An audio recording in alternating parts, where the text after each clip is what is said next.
Hello everybody, new video here from Bikotic. Where on earth have I been? I haven't made a video for ages. Well, I've been busy. The bike releases this year have been a little bit boring. And if I'm completely honest, I am still so cross with TNT Sports and Discovery Plus for destroying my viewing pleasure of the cycling and thinking that I will now subsidise the football, the MotoGP, the UFC and the snooker by paying £30.99 a month.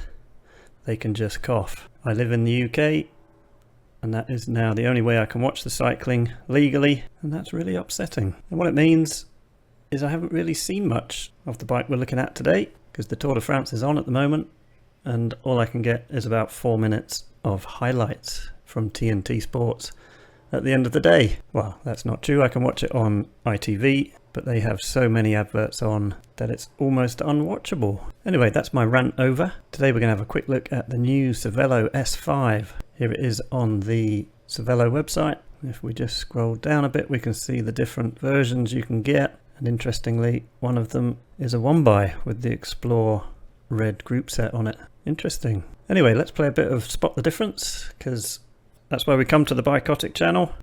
So I added the new S5 to Bikotic yesterday. So let's load it up. Let's type in S5. These are all the S5s in the database. And a while back I made a video where I compared the 2022 version, so let's stick that in Bike 2, with the 2023 version. And what was interesting was how little they changed, but then at the same time how much they actually changed. If we compare them back to back, they are very different, yet looking at them individually you can't really see much of a difference, but they definitely made the head tube deeper by quite a lot. So let's load up the new version. We'll put the 2023 version in Bike 2 and the new version in Bike 1. Let's hit go. So there's the 2023 version and fading through to the new version. There it is.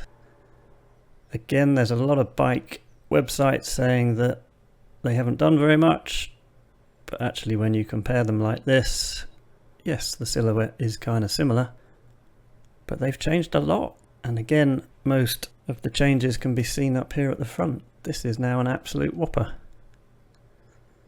Look how deep that is now. We've got this front overhang here, which has been extended out. And there's a dramatic change in the angle here of the head tube. And it's clearly a lot deeper. Look at that. I mean, that is massive. Also of note, the forks are a lot deeper, especially at the bottom here, near the axle. My personal gripe that I made a video out of a while back is we still have this brake hose in the wind. So all the work that they do on the aerodynamics of these bikes, and we still can't seem to get rid of that. There's been a pretty major update on the handlebars. I think they're a love or hate them type situation, aren't they? Look a bit like a Star Wars spaceship. Yep. Not sure whether I like them really. We've also got 34 mils of clearance. I don't actually have the clearance for the 2023 version, but I'm guessing that's a bit more. The front wheel appears to be a bit deeper. It was a 52, now it's a 57. And these are the new reserve turbulent Aero. It says it was a 63 at the back, now it's a 64. So that's about right. You can see a tiny bit more clearance there. Yep, the curved seat tube is actually quite a lot thinner actually, and this junction here with the seat stays is quite different. It's come down a bit, and everybody says you can't see Aero, but it does kind of look more Aero, doesn't it? If we go to the close-up photo, yeah, looks kind of Aero, I guess. Chain stays look almost exactly the same visually, and as far as I can see there, so does the bottom bracket area. Between these two versions there's quite a big change in the gearing as well. We've gone from a 5236 to a 5440, which presumably gets banned by the UCI next year. And we had an 1130, now we've got an 1134. If you look down here you can see what difference that makes. I think there's 1 mil difference in the size of the tyre, so it's now 56.6 versus 54.4, and very similar in the easy gear. So it's ironic with all the UCI talk about trying to slow down bike racing that we've actually got some massive gears on here to go even faster. The seat post looks like it's changed a bit, and it's all about pushing the rider forwards on the new version. Looks like you could put it further back on the old one, as you can see there. So there we go. 2023, 2025. £12,000 for the Dura Ace version, which is actually £300 more than the 2023 version. Is this bike on your shopping list? Oh, forgot to mention the geometry looks like it's all exactly the same on the 56 here. What I do find interesting is obviously Cervelo has the Soloist, and if you compare that with the S5, that's a very different proposition, isn't it? And then there's also the R5. Gosh, I don't even remember putting that one in. That's a cyclocross version of the R5, but the actual R5 looks like that. Wow, that's super different, isn't it? Lightweight climbing bike, Flatlands Aero bike. Although having said that, I think they've made it a bit lighter, but they don't list the weight, so I can't really talk about that. So it remains to be seen whether Jonas will use it in the mountains or not. But it does beg the question, if we get up some of the latest tarmac SL8s, there's this rather nice looking one here that the Red Bull Bora team are riding. I think that looks pretty cool.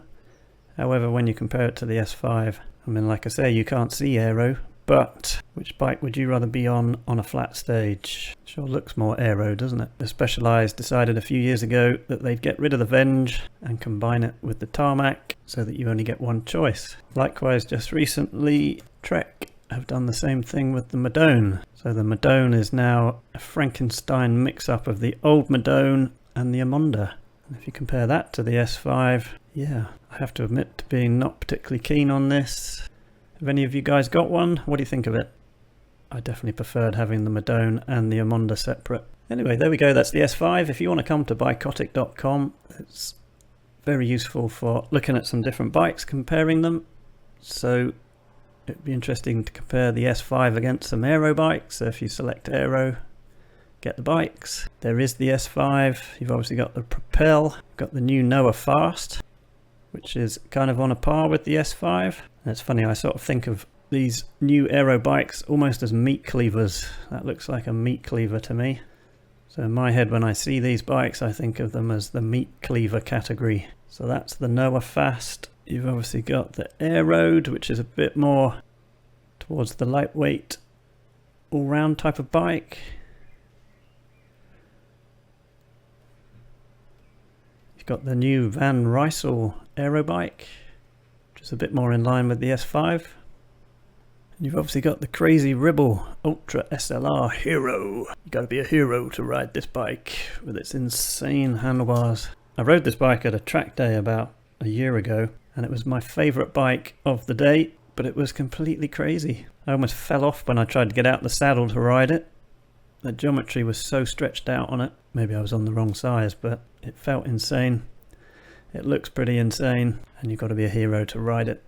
There's also this bike here from Dare, the Silver Lightning Limited Edition, VAAFO. Interesting name. Again, kind of on a par with the S5, but has an incredibly raked out wheelbase, this bike. Look how long it is. Interesting. And then there's an old bike which kind of set the standards on this, and it was by Simplon, I think it was. This bike here. I think of this as the original meat cleaver. Look at that. And I popped this in Bikotic in 2022. We fade that back to the S5. It's a pretty mental bike. Look at that. Again, that's got a long wheelbase as well. Okay, well there we go. I'm wittering on now. That's the S5 from Cervelo. That was a quick spot the difference. Come and see bikotic.com, where you can search for all the latest bikes to compare them back to back. If you hit this button here, you'll see all the latest bikes that I've popped in. Each bike gets lined up so that they can be compared back to back. Once you have two bikes in Bikotic, you can hit the side-by-side button to get the stats of each bike, and then you can also share your setup with your pals. And if you click the menu button, there's some hotkeys that you can use to zoom in and out. Drop me a question, and you can buy me a coffee. Much appreciated. So if you like this video, give it a thumbs up. If you haven't already, subscribe to the channel, and let me know what bikes you want to see compared back to back. Until next time.